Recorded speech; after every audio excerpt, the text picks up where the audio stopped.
मैं कर्तिका पब्लिकेशन का लेखक अनिल इकबाल आपको ऑनलाइन क्लासेज में एक बार पुनः स्वागत करता हूं, अभिनंदन करता हूं। आज जिस टॉपिक को लेकर हम चर्चा करने जा रहे हैं उस टॉपिक का जो नाम है वो है लोकप्रिय मनोवैज्ञानिक। शिक्षक भर्ती परीक्षा में कई बार लोकप्रिय मनोवैज्ञानिकों को लेकर भी प्रश्न पूछ लिए जाते हैं। तो इसी दृष्टि से जिन मनोविज्ञानों की हम चर्चा कर रहे हैं कि मनोविज्ञान में ऐसे कौन कौन से लोकप्रिय मनोवैज्ञानिक हुए हैं जिन्होंने अपने कार्य क्षेत्र के माध्यम से लगभग शिक्षा में काफ़ी योगदान दिया। इन्हीं मनोविज्ञानिकों की यदि हम चर्चा करें तो एक नाम आता है E.L. थॉर्नडाइक। किसका नाम आता है? E.L. थॉर्नडाइक का नाम लिया जाता है। अब जिन मनोवैज्ञानिक की मैं बात कर रहा था, E.L. थॉर्नडाइक, ये E.L. थॉर्नडाइक जो था काफ़ी लोकप्रिय मनोवैज्ञानिक था, जो कि मूलतया अमेरिका का रहने वाला था। E.L. थॉर्नडाइक कहाँ का रहने वाला था? ये मूलतया अमेरिका का रहने वाला था। तो कई बार पूछ लिया जाता है E.L. थॉर्नडाइक कहाँ का निवासी था, कि ये E.L. थॉर्नडाइक जो था कहाँ का रहने वाला, तो अमेरिका का ये रहने वाला था। और यदि देखा जाए जिसने मनोविज्ञान के क्षेत्र में काफ़ी कार्य किए, इसके अलावा E.L. थॉर्नडाइक के जन्म के बारे में यदि बात करें तो इसका जन्म 31 अगस्त 1874 में हुआ था। E.L. थॉर्नडाइक का जन्म कब हुआ था? इसका जन्म 31 अगस्त 1874 में हुआ था। फिर यदि हम इसकी मृत्यु की यदि बात करें तो इसकी मृत्यु 9 अगस्त 1949 को हुई थी। कब हुई थी? 9 अगस्त 1949 को ये मृत्यु हुई थी। इसके कार्य क्षेत्र की यदि हम बात करें कि जो अमेरिकन मनोवैज्ञानिक थॉर्नडाइक जो था उसका अधिकांश कार्य क्षेत्र क्या रहा है, तो उसके कार्य क्षेत्र में टीचर्स कॉलेज और कोलंबिया विश्वविद्यालय रहा है। एक तो था इनके कार्य क्षेत्र जो था वो था टीचर्स कॉलेज में, और यदि देखा जाए तो एक था कोलंबिया विश्वविद्यालय।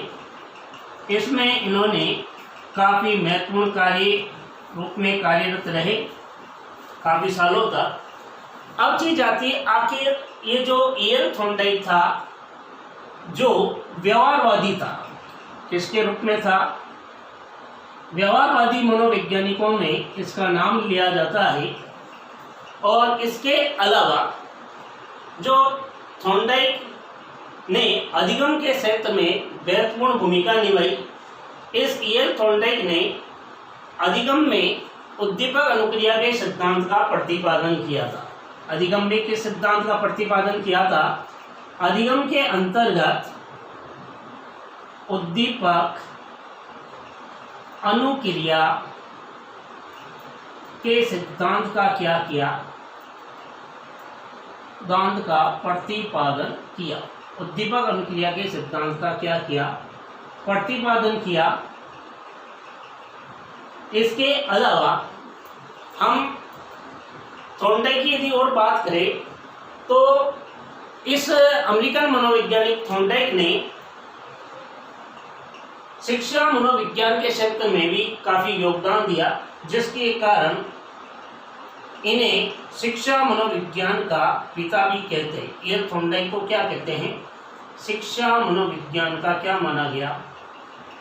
इसे शिक्षा मनोविज्ञान का पिता भी कहा गया, या शिक्षा मनोविज्ञान का इसे जनक भी कहा जाता है। इसके अलावा यदि देखा जाए तो E.L. थॉर्नडाइक ने पशुओं पर सर्वाधिक कार्य करने के कारण इसे पशु मनोविज्ञान का जनक भी कहा जाता है। इसे पशु मनोविज्ञान का जनक भी कहा जाता है, भी कहा जाता है। इसके अलावा और यदि इसकी उपलब्धियों की यदि हम चर्चा करें तो इसने क्या किया, सर्वाधिक पशु पक्षियों पर प्रयोग करने के बाद उन नियमों को शिक्षा में लागू करने के कारण इसे प्रथम शैक्षिक मनोवैज्ञानिक भी कहा गया। थॉर्नडाइक को क्या कहा गया, प्रथम शैक्षिक मनोवैज्ञानिक भी माना जाता है। थॉर्नडाइक को प्रथम शैक्षिक क्या माना गया, मनोवैज्ञानिक भी कहा गया। कई बार पृथ्वी परीक्षाओं में क्वेश्चन पूछ लिया जाता है कि शिक्षा मनोविज्ञान का जनक किसे कहा गया, तो थॉर्नडाइक को कहा गया। पशु मनोविज्ञान का जनक किसे कहा गया, तो थॉर्नडाइक को कहा गया। प्रथम शैक्षिक मनोवैज्ञानिक कौन था, तो थॉर्नडाइक था। इसके अलावा यदि हम और बात करें तो ये जो थॉर्नडाइक था इसने लगभग शिक्षा में तो कार्य किए ही थे, इसके अलावा इसने क्या किया, काफ़ी लोकप्रिय पुस्तकें लिखी। इन पुस्तकों की यदि हम बात करें थॉर्नडाइक ने कौन कौन सी पुस्तकें लिखी, तो उसमें सबसे ज़्यादा लोकप्रिय पुस्तक इसकी जो रही है थॉर्नडाइक की, वो थी शिक्षा मनोविज्ञान। तो थॉर्नडाइक की जो पुस्तक काफ़ी जो लोकप्रिय पुस्तक थी उस पुस्तक का नाम था शिक्षा मनोविज्ञान। तो थॉर्नडाइक की पुस्तक काफ़ी जो लोकप्रिय रही है उस पुस्तक की यदि हम बात करें तो एक नाम आता है शिक्षा मनोविज्ञान। एजुकेशन साइकोलॉजी शिक्षा मनोविज्ञान नामक पुस्तक काफ़ी क्या मानी गई, लोकप्रिय पुस्तक रही है। इसके अलावा इनकी एक पुस्तक और भी रही है जिसे एनिमल इंटेलिजेंसी के नाम से भी जानते हैं, या पशु मनोविज्ञान या पशुओं की बुद्धि के नाम से भी संबोधित किया गया। और यदि देखा जाए तो जो थॉर्नडाइक था, थॉर्नडाइक ने लगभग दी टीचर्स वर्ड्स अध्यापक के शब्द, दी टीचर्स वर्ड्स नामक पुस्तक को भी लिखा। और इस टीचर्स वर्ड्स नामक जिस पुस्तक के अंदर लगभग 30,000 शब्दों का साम्य रहा है। कई जगह ये दी टीचर वर्ड्स बुक के नाम से भी इसको संबोधित किया गया। अब चीज आती है शिक्षा मनोविज्ञान के अंतर्गत ये थॉर्नडाइक के अधिगम का जो उद्दीपक अनुक्रिया का सिद्धांत है, इसका भी कई उल्लेख मिलता है। तो जो सबसे लोकप्रिय मनोवैज्ञानिक था जिसकी हम आज चर्चा कर रहे थे वो था ईएल थॉर्नडाइक। ईएल थॉर्नडाइक के अलावा और यदि लोकप्रिय मनोवैज्ञानिकों की यदि हम बात करें तो एक नाम और आता है जिसमें पावलो का नाम लिया जाता है। किसका नाम लिया जाता है? थॉर्नडाइक के अलावा यदि देखा जाए तो एक नाम आता है पावलोव या पावलोव। जो पावलोव जो था ये मूलतः रूस का रहने वाला था। कहाँ का रहने वाला था, कहाँ का निवासी था? कि रूस का क्या था, रूस का ये निवासी था। कई जगह इसे रूसी शरीर शास्त्री के रूप में भी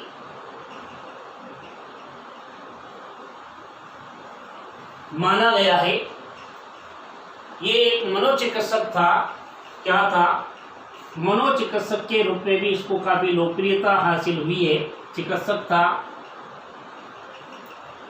अब चीज आती है कि पावलो की यदि हम बात कर रहे हैं तो पावलो का जन्म 26 सितंबर को हुआ। पावलो का जन्म कब हुआ था? कि पावलो का जन्म 26 सितंबर को हुआ। अब चीज आती है कि 26 सितंबर तो है लेकिन कौन से सन में हुआ?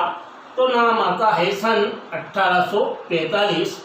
यदि पावलो की मृत्यु की यदि हम बात करें तो इसकी मृत्यु कब हुई? तो पावलो की मृत्यु 20 फरवरी 1936 में हुई। कब हुई?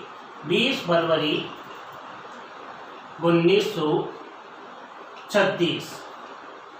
अब चीज आती है पावलो जो कि रूस का रहने वाला था, और पावलो ने जो कार्य किया वो मूलतः विशेष रूप से जो उनकी उपलब्धि रही है, पावलो की यदि हम उपलब्धि की बात करें तो पावलो ने अनुमंडल के क्षेत्र में काफ़ी कार्य किया। यदि इसकी उपलब्धि की बात करें तो पावलो ने किसके क्षेत्र में कार्य किया? अनुमंडल के क्षेत्र में क्या किया? कार्य किया। ज़्यादातर अनुमंडल का जो योगदान था, काफ़ी राज शिक्षा पर उनको लागू करके देखा। इसके अलावा इसे शास्त्रीय अनुमंडल का जनक भी कहते हैं। पावलो को क्या कहते हैं? पावलो को शास्त्रीय अनुमंडन का जनक भी कहा गया। 1904 में पाचन की क्रिया पर नोबेल पुरस्कार मिला।